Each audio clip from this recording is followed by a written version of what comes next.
to realize for those people who are highly emotional, and you know who you are, right? Because I was talking with one of my clients, and she's got all the emotions. I can feel it. Like I can feel her like, bring it down 7 notches or 15 notches. And I said to her, for some reason, you think that because you carry these emotions that you care more than me, and that's not really the truth. So having these high emotions about something does not mean that you care more than someone else who doesn't. It just means you don't have any control over yourself.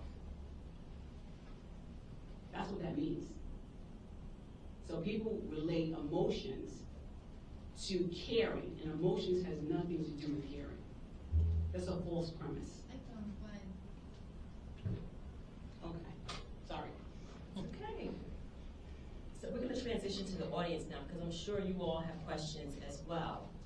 But the one question that I'd like to ask now is, what impact, and I think you shared some already, but what impact do you ultimately want this book and your story and your business, empowered souls, your coaching, your connections with others, what impact would you like for it to have?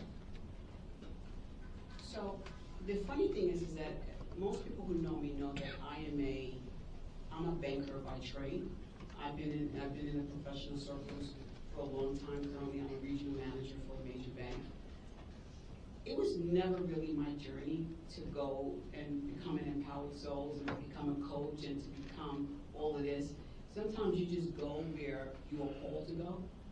And I think that when I started the Empowered Souls business, I mean, I was doing well in my professional career.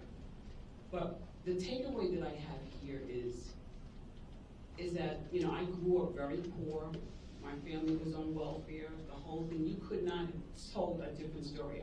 You never would think that I would have owned my own business, become a coach, become a mentor, and all those things of that nature. But the thing that I want everybody to take away is that your power is super.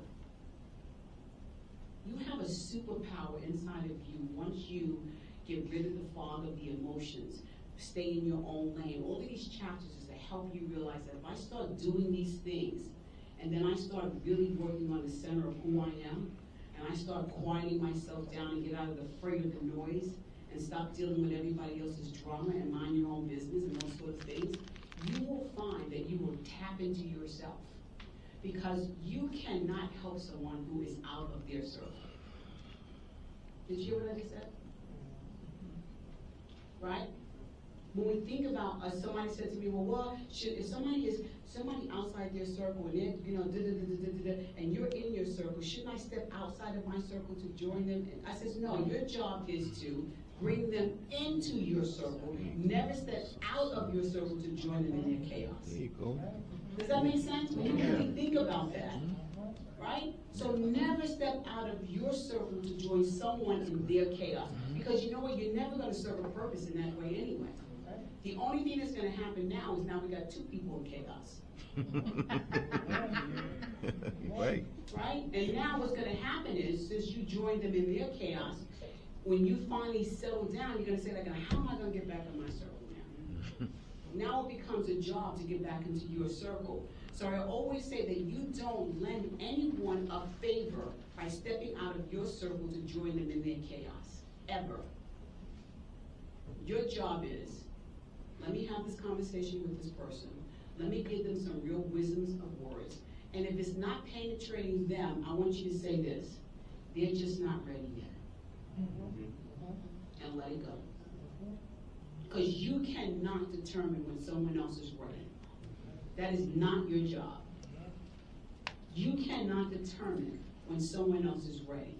Their timeline is not your timeline.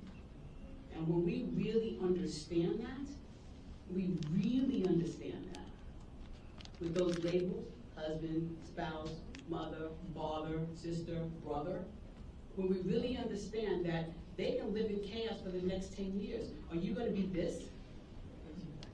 Right? And what happens is now 2 people, 3 people, because you can have a family member that takes the family through hell. Yeah, sure. Right? They take the mother through hell, the father through hell, the grandparents through hell, the siblings through hell, everybody through hell. So how is that serving anybody?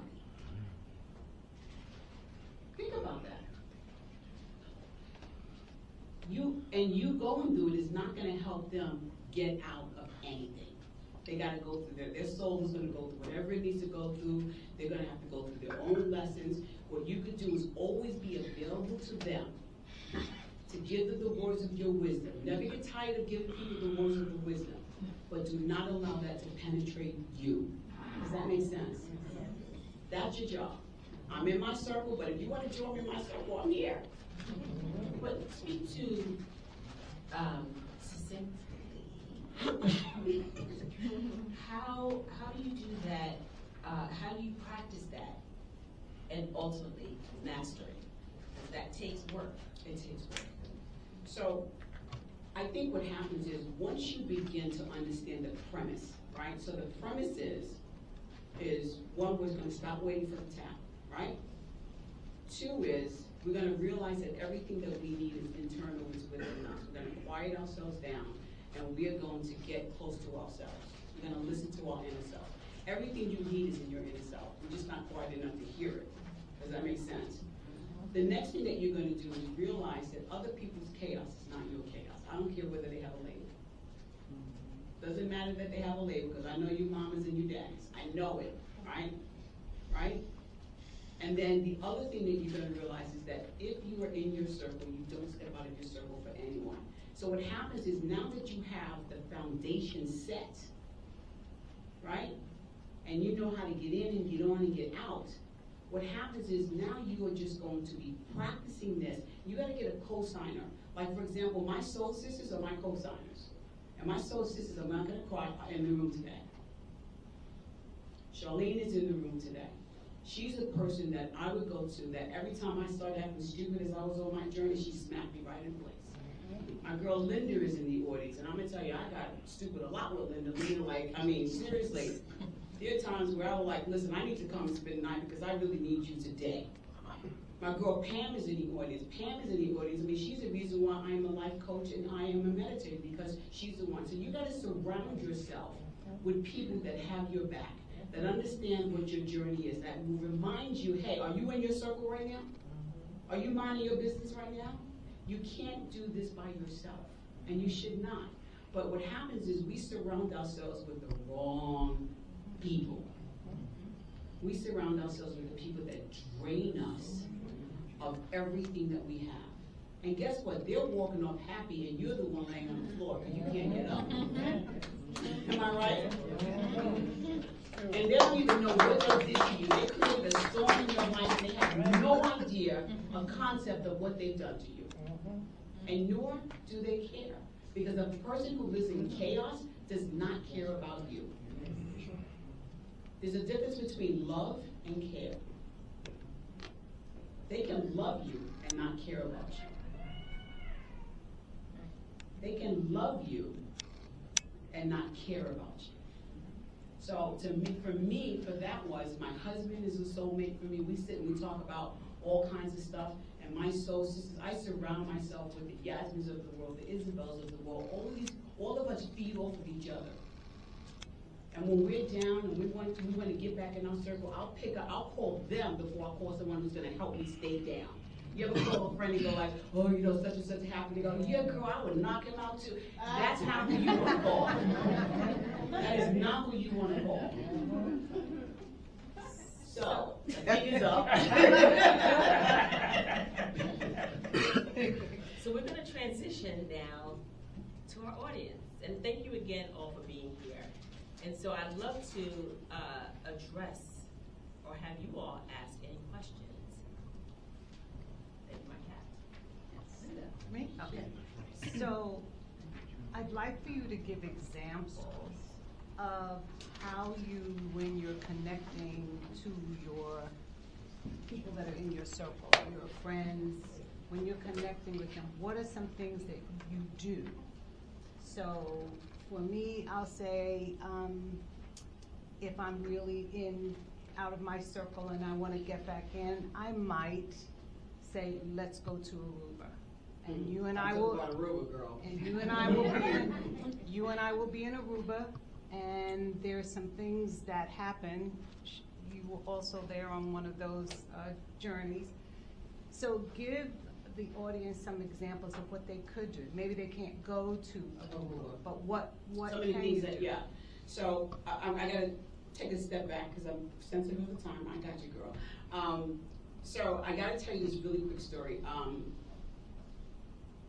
My soul sisters, we had gone to Aruba once, and it doesn't have to be Aruba. It could be in the basement of somebody's house, quite frankly. It's been Really there too. could. We spent the night at different places, whatever, just because you need a minute. You know what I mean? And so we felt like something was happening. I'll never forget, we felt like something was happening, and we were there just really, I mean, it was almost like a confession. We were there just really just pouring everything that we built up over the last 50 or 60 years and just like putting it on the table. And by the time we finished with that week, we felt so pure and so clean. Like there wasn't anything that I was holding back. I just like put everything on the table, my fears, my angst, my everything. And all of us did that collectively together. It was so moving for me that when I came home, and I think we was at the hairdresser, and she said, well, how was your trip to Aruba? And I started crying. She got like, are you crying? So my point is that you have to be with individuals, and it's not typically a lot of people. It could be one or two people that know you from the purest level. There's no secret. They really kind of tap into your soul. They kind of know when you're vulnerable. And what happens is when you have that vulnerability on the table, because I know a lot of people don't like to feel vulnerable, but it's necessary for your journey. Vulnerability is necessary for your journey. Do you hear what I said? Because once you get all of that out, and you turning it over to your girlfriends or your soulmates, whether it be male or female, it doesn't matter, they will have your back emotionally. They're not going to use the information that you gave them and then throw it in your face. You ever have anybody do that? Like I told you something, and the next thing I know, you telling me, or you saying it, that's not the kind of girlfriends that I'm looking for. So my point is that you have to be vulnerable to each other, and you have to check each other. My girlfriends check me all day long.